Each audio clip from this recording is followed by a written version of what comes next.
That morning, the city was as bustling as ever. Traffic clogged the streets, horns blaring, footsteps echoing across the sidewalks. Amid the chaos, a woman moved quietly, her modest clothes and worn-out shoes blending into the background. But she wasn't here to blend in. She had a specific destination, the most prestigious jewelry store on the block. The glass doors slid open automatically, revealing a dazzling interior. White lights gleamed off polished display cases, illuminating the countless exquisite gemstones. The cool, air-conditioned atmosphere and the faint scent of essential oils added an extra layer of luxury, yet also a sense of detachment. The woman stepped inside, moving silently. She stopped in front of a display case, her eyes drawn to a delicate silver bracelet, its surface sparkling under the lights. Her gaze was deep, contemplative, as if she saw more than just jewelry, perhaps memories or emotions stirring within. But not all eyes held such quiet curiosity. Across the room, Mark, the store manager, had noticed her the moment she walked in. Dressed sharply in a tailored suit with polished leather shoes and slicked-back hair, Mark embodied the typical image of a successful businessman. With a sharp, calculating gaze, he quickly made his judgment. There were no visible signs of wealth on her, no designer handbag, no sparkling jewelry, not even a coat without frayed edges. To Mark, she was simply unworthy of being there. With a slight flick of his fingers, he signaled to Pam, one of the sales assistants, to approach. Pam, a young woman with kind eyes and a rare, warm smile in this cold, glittering place, hesitated. Her glance moved from the woman to Mark, who nodded coldly, urging her forward. Pam smiled gently, asking if she needed any help. But before the woman could respond, Mark cut in. Stepping closer, his voice was icy and commanding, ordering her to leave immediately. No questions, no chance to explain. The woman raised her head, surprise flickering across her face. Yet she remained calm. She softly said she was merely admiring a bracelet, a simple, harmless act. But to Mark, that wasn't enough. He sneered, accusing her of planning to steal, claiming he'd seen this trick too many times before. To him, people dressed like her entered only with bad intentions. The first harsh truth was revealed. Mark judged people not by their actions, but by their appearances. In his world, worn-out clothing equated to dishonesty. Scuffed shoes equated to criminal intent.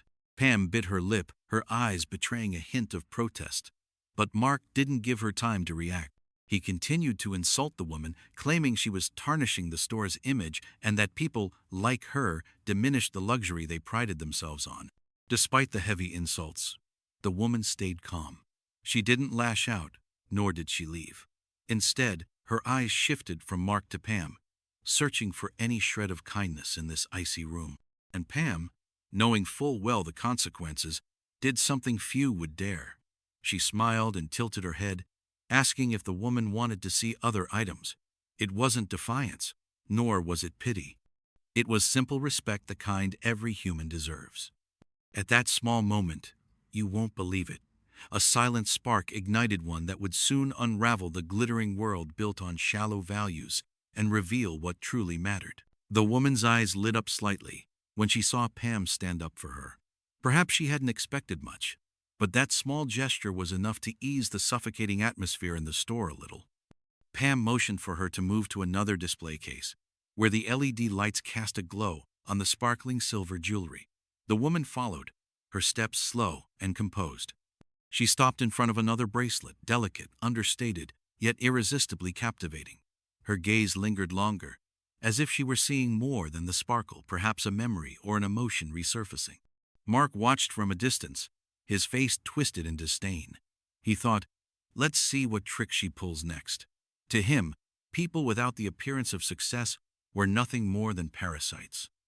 Any act of kindness toward them was, in Mark's eyes, foolish and wasteful. Pam gently asked, "Would you like to try this bracelet?" The woman nodded, her hand slightly trembling as she took the delicate piece. She slipped it onto her wrist, the lights reflecting softly off her dark, slender skin. She smiled, the first genuine smile to cross her face since stepping into the store. Mark saw everything, and he couldn't stand it any longer. He strode over, his voice sharp and cutting. "Ridiculous. Why bother trying it on when you can't afford it?" Pam turned, trying to maintain her composure, but her eyes flashed with anger. The woman silently removed the bracelet, placing it carefully back in the case without a word. She didn't need to say anything. Her calm demeanor was response enough. Mark sneered, continuing his mockery. That bracelet costs more than your whole family makes in a month. Don't waste our time. This is no place for people like you. The second harsh truth was laid bare. Mark believed that a person's worth could be measured in money.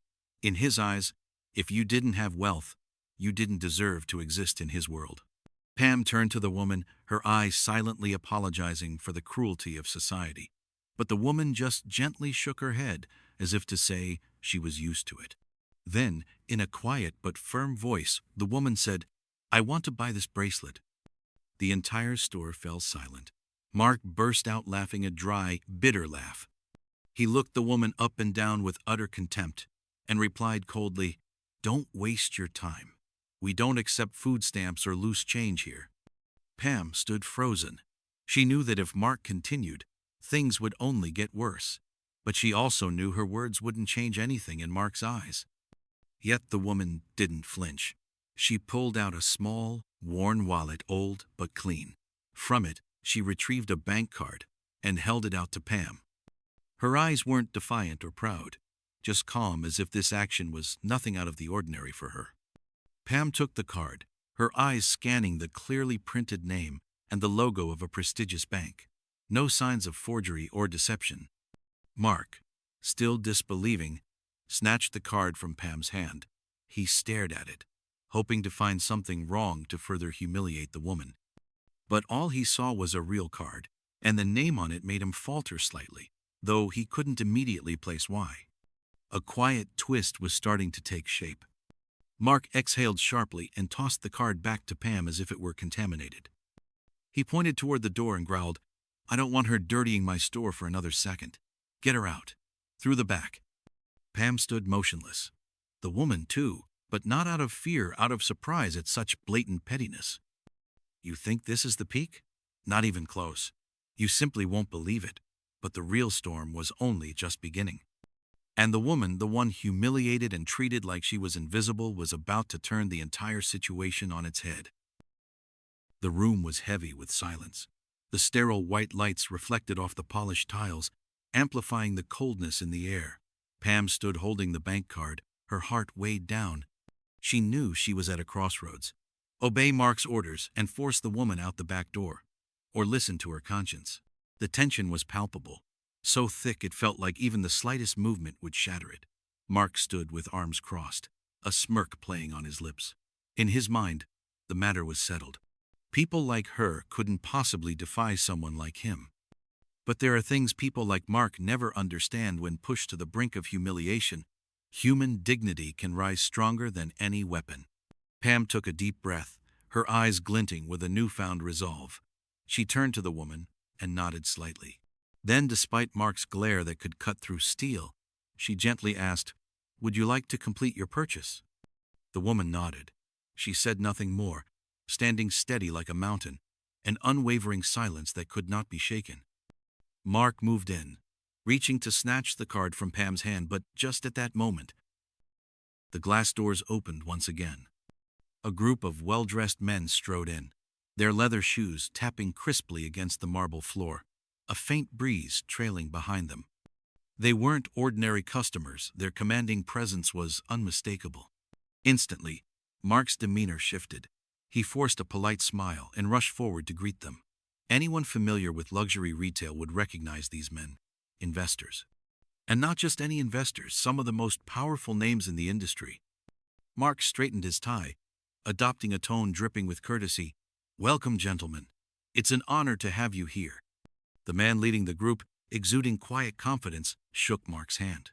His name was Ted, a well-known figure in the financial world. But before Mark could usher them deeper into the store, a familiar voice cut through the air. "Mr. Ted, it's so nice to see you again."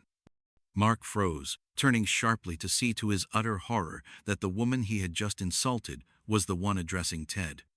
Ted beamed and strode over to her, extending his hand warmly. "Jasmine, great to see you. Didn't expect you to arrive early." Mark stood stunned.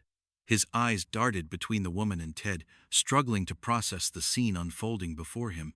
A devastating truth was laid bare. The woman Mark had scorned was Jasmine, the CEO of the largest investment firm in the city, and the very person holding the fate of Mark's expansion plans. The room was so silent you could hear a pin drop. Staff members, lingering customers, everyone held their breath. Jasmine shook Ted's hand firmly, her smile polite but her gaze sharp. She turned to Mark, her eyes stripping away every ounce of pretense he clung to. Mark stammered, "No, it can't be. You're Jasmine?" Jasmine didn't bother confirming or denying. She turned back to Ted and said calmly, "I wanted to personally observe how the store operates before making a final decision." Mark took a step back, sweat beading on his forehead. The insults he had just hurled now echoed back at him, each one a nail in his professional coffin. Pam stood silently, a mixture of shock and quiet satisfaction swirling within her. She could sense the storm about to break, and this time, it wasn't aimed at her. You simply won't believe it, but in just a few short minutes, Mark, once so smug and untouchable, would see his entire empire crumble before his very eyes. The store's atmosphere thickened, the air practically vibrating with tension. Mark stood frozen, his mind blank, while the investors conversed warmly with Jasmine, the very woman he had just scorned moments earlier. Ted turned to Mark, his smile now gone, replaced by a stern expression. "Mark," he said, voice low and firm, "we had high expectations for this store, but I must admit, what I just witnessed was deeply disappointing." Mark opened his mouth, scrambling for an excuse. He stammered, trying to salvage some shred of dignity. I didn't know. She didn't tell me who she was." Jasmine remained silent, her piercing gaze fixed on Mark. Without uttering a word, she made him squirm more than any lecture ever could. Mark kept pushing. "I was just trying to protect the store's image. We cater to high-end clientele and his excuses grew weaker by the second. Everyone in the store was watching him now, their eyes stripping away the facade he had so carefully built. Ted crossed his arms, his voice dropping even lower. "Mark, the most important thing in business isn't just serving wealthy customers. It's treating all customers with respect. You failed at the most basic principle." Jasmine tilted her head slightly, her expression unchanging. The painful truth Mark had to face was simple yet brutal. In the business world, arrogance and discrimination are double-edged swords that destroy from within. Mark felt his knees weaken. Everything was slipping away faster than he could grasp. Desperation took hold, and he muttered, almost pleading, I can explain. It was just a small misunderstanding." Jasmine smiled faintly, turning to Ted with an air of finality. "Mr. Ted, I think I've seen enough to make my decision." Mark sensed doom approaching. He looked at Ted, his eyes wide with panic, but Ted simply shook his head gravely. "We cannot partner with a store that treats customers this way," Ted said slowly. "I'm sorry, Mark. This deal is off." Mark felt like the ground was crumbling beneath his feet. His dreams of opening multiple stores, of expanding his brand, all gone in an instant. But the blow wasn't over yet. Jasmine, still speaking in that calm, even tone, added, "To avoid any future misunderstandings, I'll be informing our partners and other investors about my experience here today." If Mark had clung to any faint hope of salvaging his reputation, it was extinguished in that moment. Not only was he losing the deal, but he was also about to lose his standing in the business community, something far more valuable than money. Pam stood silently, watching it all unfold. She didn't feel triumphant. There was no gloating, only a strange, quiet sadness. Because even when someone deserves their downfall, witnessing a person's collapse is never a joyful thing. Mark, looking utterly defeated, glanced around the store as if searching for an escape route. But there was none. No one to blame, nowhere to hide. You simply won't believe it, but in that brief, excruciating moment, Mark, once towering in his arrogance, was utterly undone by silence and truth. And in that same moment, a new chapter began, not just for Jasmine, but for Pam, who had dared to stand tall when others bowed their heads. The store felt oddly empty after the confrontation. No more chatter from customers, no more polite laughter. just a heavy silence and the lingering stares of those unsure how to proceed. Mark, shell-shocked, retreated to the back, stripped of all his former bravado. He was no longer the commanding manager who once ruled the floor with a glance. Now, he was just a defeated man clinging to the shattered remains of his pride. Jasmine stepped toward Pam. She was still standing there, holding Jasmine's bank card, her face a mixture of wonder and apprehension. While Mark tried to process his downfall, Jasmine turned to Pam with a gentle smile, the first real warmth to grace that morning. "You did very well," Jasmine said softly, her voice steady. No grand speech was needed. That simple acknowledgement spoke volumes, offering Pam a recognition she had never known during her time at the store. Pam lowered her head slightly, grateful beyond words.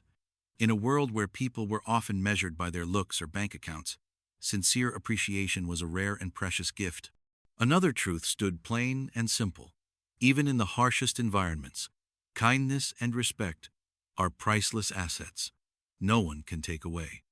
Mark, realizing the futility of further resistance, stepped forward, his voice hoarse and low. I'm sorry. I truly am. I didn't know who you were." Jasmine turned, her gaze calm but cutting. "And if I were nobody, would you have treated me any differently?" Mark was silent. He had no answer, because the harsh reality was that had she been a nobody, he would have humiliated her all the same. With that single question, Jasmine laid bare Mark's true nature. The respect he offered was not rooted in humanity but in status and power. No more words were exchanged. Jasmine retrieved her bank card from Pam and placed it back into her wallet. She turned to Ted, giving him a small nod, a silent signal that everything was settled. Ted understood immediately, signaling to the other investors. They quietly turned and left, leaving Mark standing alone in the shell of his once proud store, a store that now felt as hollow and broken as his reputation. Pam stood still, processing everything she had witnessed.